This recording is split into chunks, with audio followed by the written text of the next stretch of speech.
Good morning. My name is Lee LaForest, and I'm with the Flint and Genesee Chamber of Commerce. And today we are going to be having a discussion with Ed Benning, the General Manager for nearly 40 years at the MTA in Flint.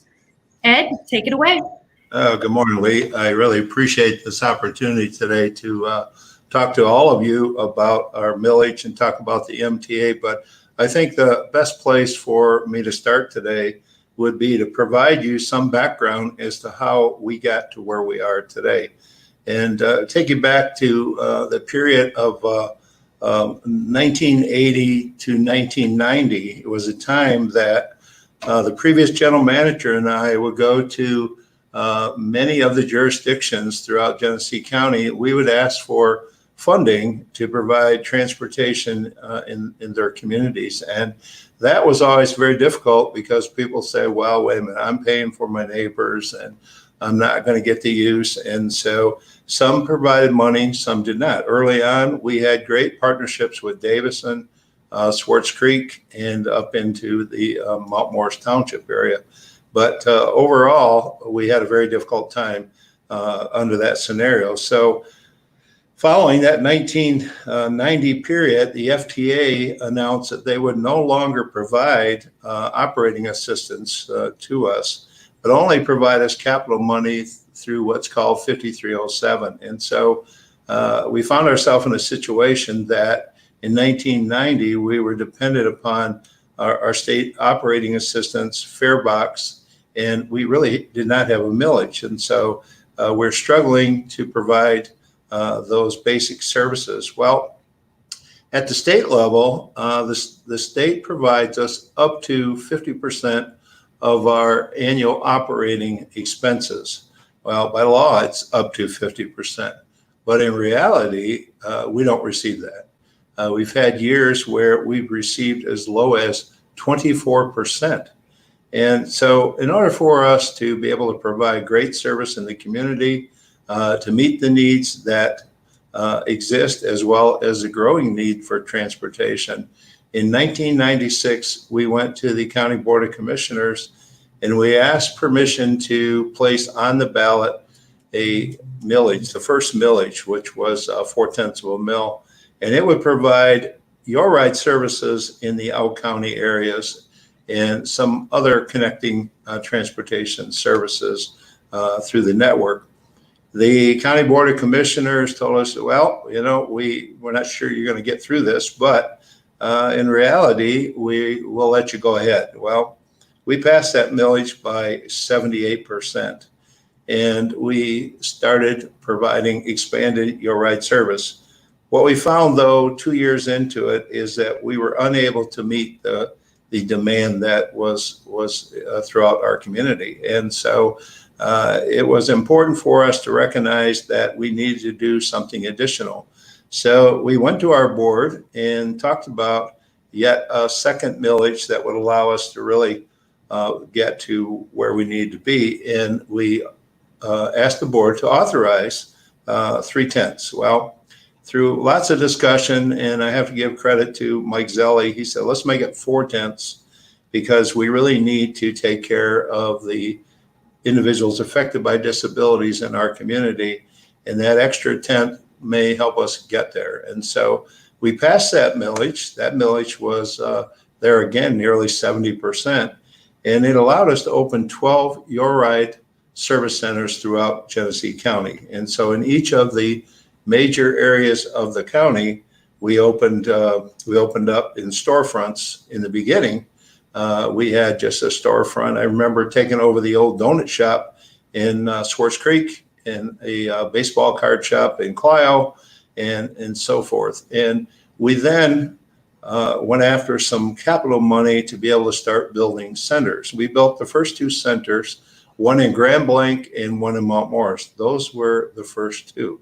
Since then, we have built them in other areas of the community, including Swartz Creek, Flushing, Davison, Fenton, and we've combined some centers that were rentals, like, for example, Otisville and Davison are now one service center.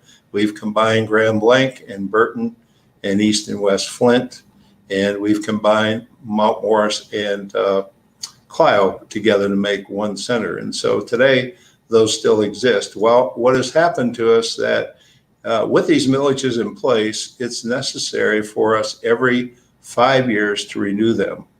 And in addition to that, we also have a millage in the city of Flint that is for the bus, the fixed route service that operates throughout the city or the Flint urbanized area. And the idea there was that at one time we were getting a cash contribution from the general fund, and the city really was struggling with that. And so we put that into a millage that was just for the city, just for the fixed routes, because the fixed routes serve the Flint urbanized area. And in the out county areas, we don't have that type of service. And so we do have to, every 5 years, renew the city millage also. So what ends up happening to us is that we have this constant cycle of renewing our millages, and people keep asking, I thought we just renewed the millage. Why are you coming back again? Well, in reality, when you have 3 out county millages, unfortunately, this is what happens. And in between, we sandwich the city. And so this year, we have one of those millages that is up for renewal.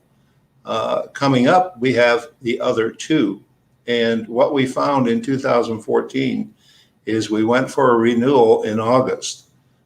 By law, we were required to have all of our information in by May for the August election. And we had it in.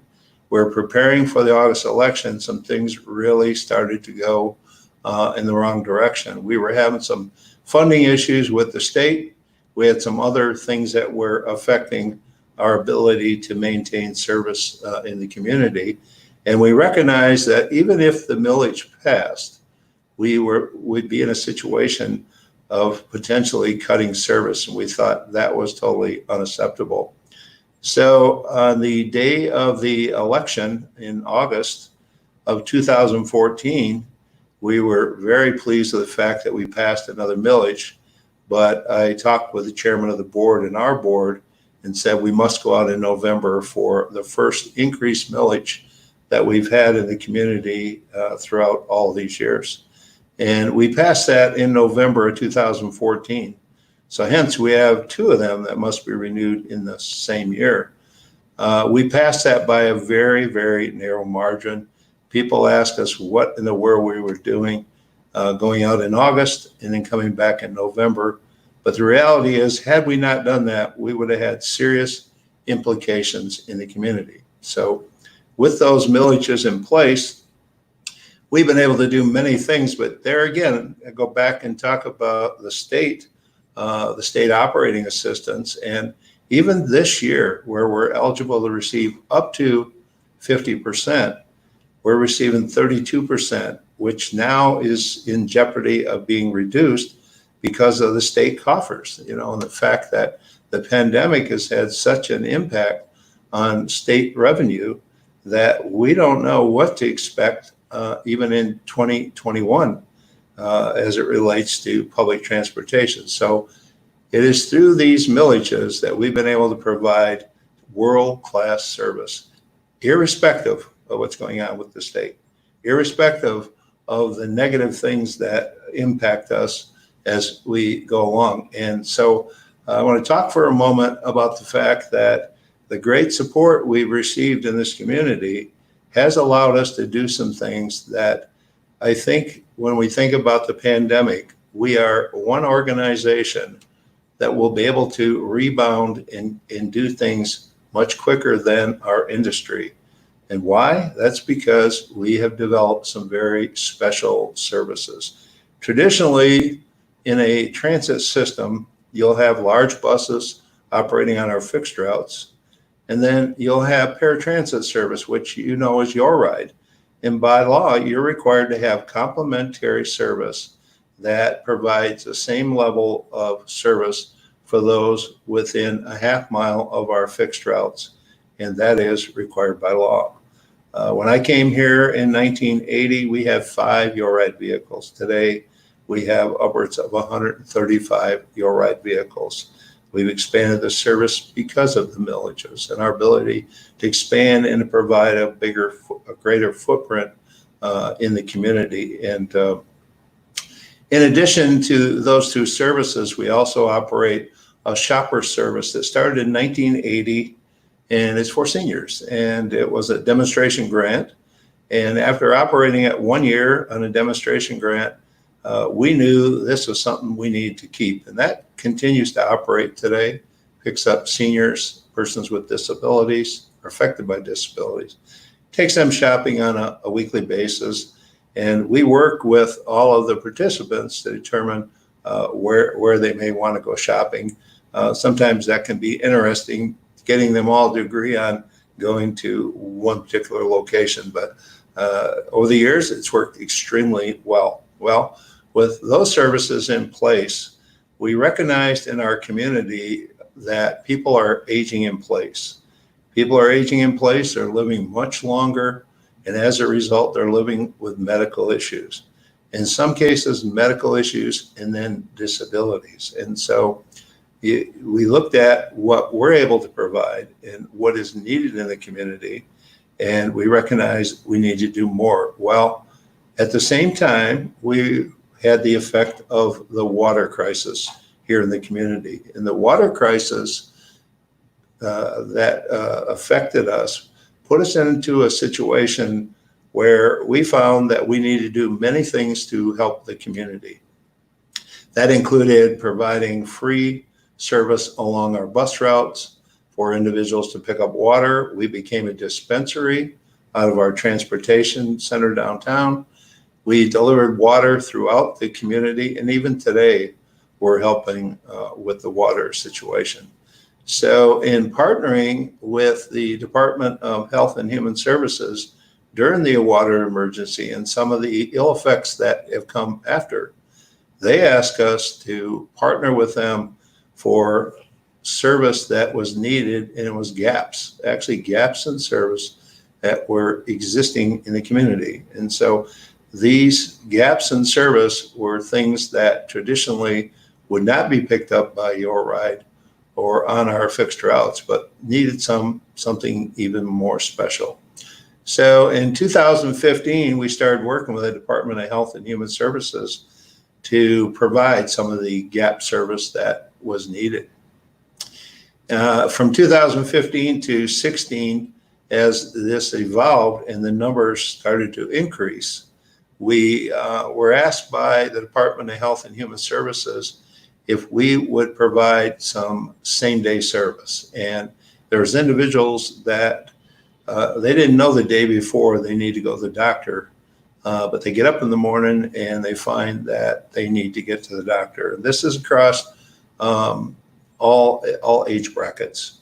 This is very young people with children. These are elderly individuals, seniors. But in reality, we knew that there was a strong need. And in addition, the Valley Area Agency on Aging, one of our other partners at the same time, they were asking their food delivery service to transport individuals for medical trips. It came at a high cost. It came as a service that was not necessarily dependable and not a great way to continue.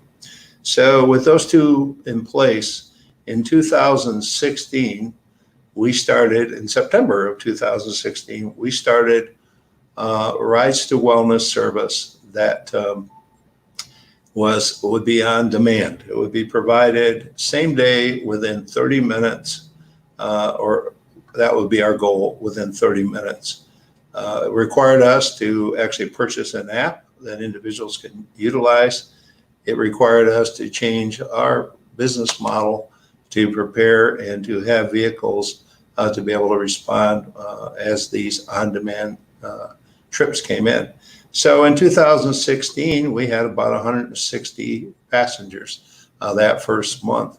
And over time, even up to the time the pandemic affected us, we were seeing 800 to 1,000 trips a day.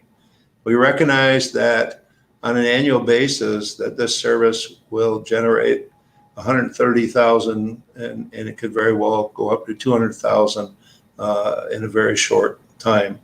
So it's an important service. It's important because it's needed. It's needed in the community, and it does not exist in a Your Ride service. It does not exist along the bus routes. And so we have been very fortunate. We received a number of grants to help us to expand and to grow and to learn along the way.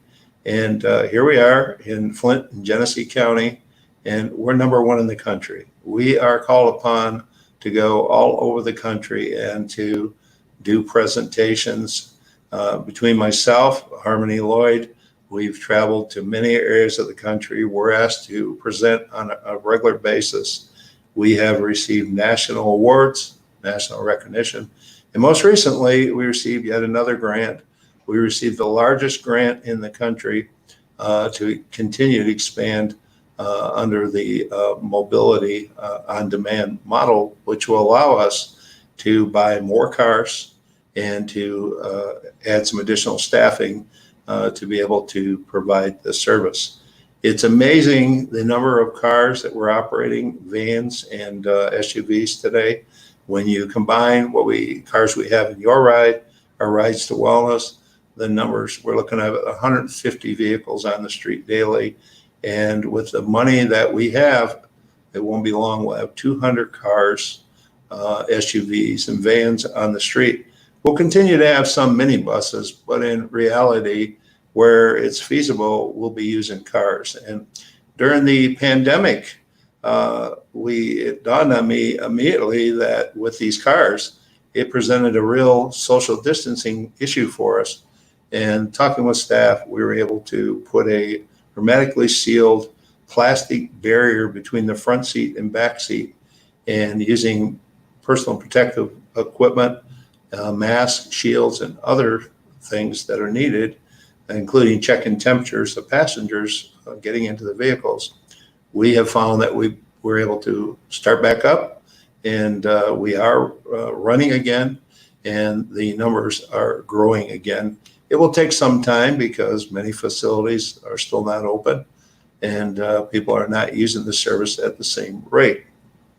But we're very positive about what will happen with this service, and the need has not gone away.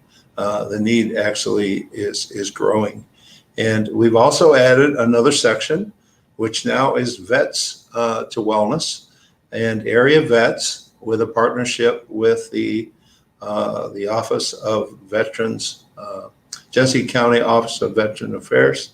We have been able to partner, and area veterans and their spouses receive 5 free rides per month, and all they have to do is sign up through the Veterans Office, the Genesee County Veterans Office, and they become eligible. Individuals that need long trips to go to Ann Arbor or to go to other areas of the state for their medical needs, those trips are also being paid for. And so it's been widely accepted. It's taken a while for people to understand the benefit of now a free service for the veterans. On the Rides to Wellness, not only do we take people to their medical appointments, but on the way home, we'll help them to stop and get their prescription. And if they need to get groceries, we'll take them to get groceries. There are some upcharges that go with that. And prior to the pandemic, many individuals utilized that service. And so it's been a great service that's been added in the community, but it's unique in the country. It's unique in the fact that in many parts of the country, they continue to operate buses and paratransit, and they have not given much thought to the fact what's happening around them in the aging community. I can tell you, I've been in many presentations in this community where people thought the bus guy just arrived, only to find out when we start talking about service, they're totally overwhelmed with the fact that we have so much service. And when you ask them, are you transporting your mother, your father, your in-laws, your husband, your wife, children, neighbors, relatives? And people say, absolutely. That, in fact, many of them tell us, that's all I do since I retired. I become the shuttle service. And that's a reality. People are living much longer. They're going to need great service. Our millage renewals, very important in the community. What we're doing with this millage is unique, is that we are combining our millages with a replacement millage that will put us in a position that every 5 years we would renew, and we'll get away from this craziness of having a millage campaign and a millage vote almost on an annual basis. There'll be no increase. We looked at decreasing if it was possible, but we felt that some of the factors that are unknown and uncertain may put us in a position that if we reduce it, later we would be sorry, and one, we would be increasing fares or coming back for an increased millage at some time, and we wanted to avoid that. And so this millage is extremely important in the fact that we need the renewal to continue to provide great service in the community. And it's an essential service, but it's really about the quality of life. And people will tell me from other parts of the country, even in the state of Michigan, they say Genesee County has the best transportation in the state of Michigan. And I believe that. And we also provide regional service and peak services. And peak service runs in the morning and the afternoon, and it provides transportation to many of the area schools use the transportation, but it's open to the general public. Our regional service, we have 30 runs that we're providing 9,000 to 10,000 trips a week prior to the pandemic. These are individuals that live in Genesee County, and they're accessing jobs that are in Shiawassee, Lansing, Saginaw, Lapeer, down into the Oakland County area as far as Troy. And the individuals can get to and from work at a cost that is feasible, and they bring their income back here to our community. Well, that service is back up and operating, and the numbers are going up daily. I think we're up now about 500 a day, but I think as each employer brings people back as they get started again, we'll see those numbers continue to grow. So in our community during the pandemic, we have looked for every opportunity where we could to help out. And I'm very proud to say we've delivered Meals on Wheels, and we're still doing that. We're helping with the water distribution. We've been helping the food bank with delivering commodities. We've helped the Salvation Army deliver lunches to volunteers. We've worked with the sheriff's office to do the same. And we've worked with some of the area churches to help out during special times that they're handing out food and other items. And so we continue to do that today. We understand we have great partners that need our assistance, and we're really pleased to be able to do that. At the same time, we have people that continue to use our service for basic groceries to get to the grocery stores. We have individuals that are using our services to get to work. And we are today working on a new model that will provide flex service for individuals going to work. We want to create an on-demand service that's open to the general public for those going to and from work, so that we can better serve individuals that may be working retail and their hours are one thing today, and the next day they go into work and they have different hours. And so it's pretty hard for them to schedule even with our Your Ride. So we need an on-demand type service. It will be one, we'll have an app that you'll be able to go on your phone and your iPhone, whatever type phone you're using, and smartphone, and you'll be able to call a vehicle and the vehicle will respond. So we're very excited about doing that. We're very excited about changes we're making in the organization today. In the last 10 years, we have been able to transform our fleet away from diesel to a position today that well over 95% of our vehicles are alternative fuel. We have the most diverse alternative fuel fleet in the Midwest, which includes hydrogen, propane, and compressed natural gas. And we're very proud of that. Soon, we'll replace the last part of our fleet, and we will not have any diesel vehicles in the fleet. There's two things that benefit us in that regard. Much cleaner environment we're operating in today in this community. We don't have all that diesel particulate. And if you all remember back in 2008, when we were paying over $4 a gallon for gasoline and diesel fuel, it cost us some $4 million out of our fund equity just to keep service on the street. We never want to go back there. So I hope that each of you will reach out to others in the community and help support this replacement millage and keep this service going so that we can continue to do some amazing things in the community. Today, we're providing free transportation every Sunday throughout the summer on our Your Ride and on our fixed routes. And I would encourage people to use that as our way of helping people that have been locked down to be able to get out into the community. And so the service is free throughout the summer. And on our fixed routes and our Your Ride, we've reduced our rates following the pandemic and bringing service back on the street. So I appreciate this opportunity today to talk to you about our millage. And I see Elise now back on, and so we'll see if you have questions. Thank you. Thank you, Ed. That was so informative. I obviously had no idea how much MTA does and provides for our community. Just listening to you over the last 20 minutes talk about all the partnerships you have throughout community is incredible.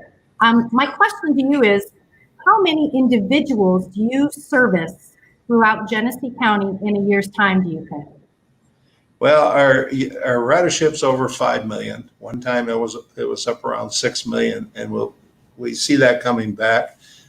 Unique riders now is probably in the neighborhood of 60,000 that use it on a repetitive basis. So those numbers are growing, especially now with a fleet of cars we're utilizing new services.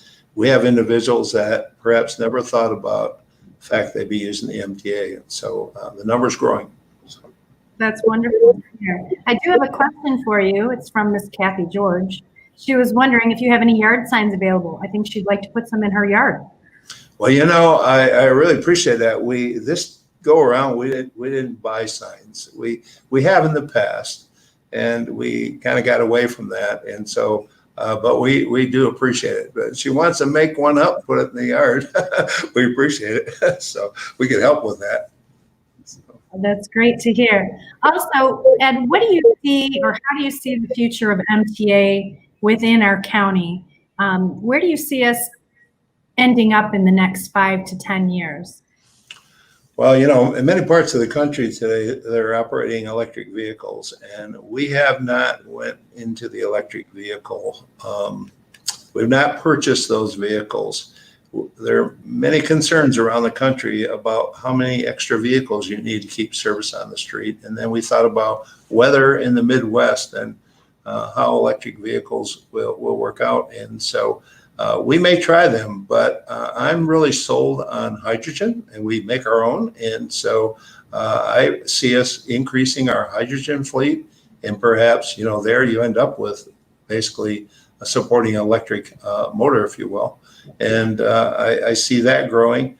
I see us entering into the autonomous vehicle program. We've stayed away, but we're now ready to take a look at that.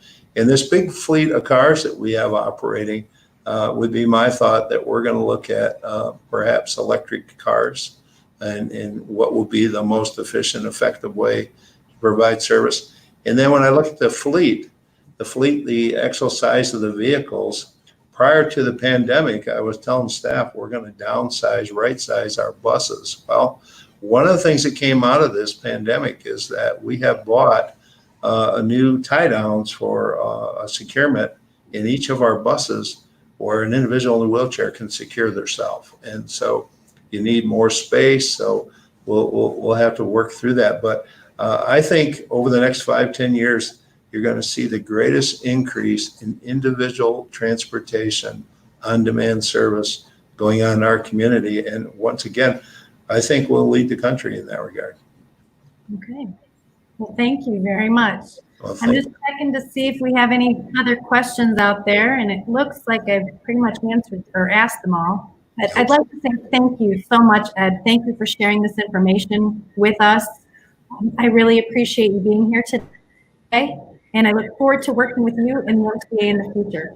Okay, well, thank you for this opportunity. I really appreciate it. This community has been great to us. It's through this support that we've had that we've been able to do some things that make us, we are a world-class organization. So thank you. Thank you. Have a great day. You too.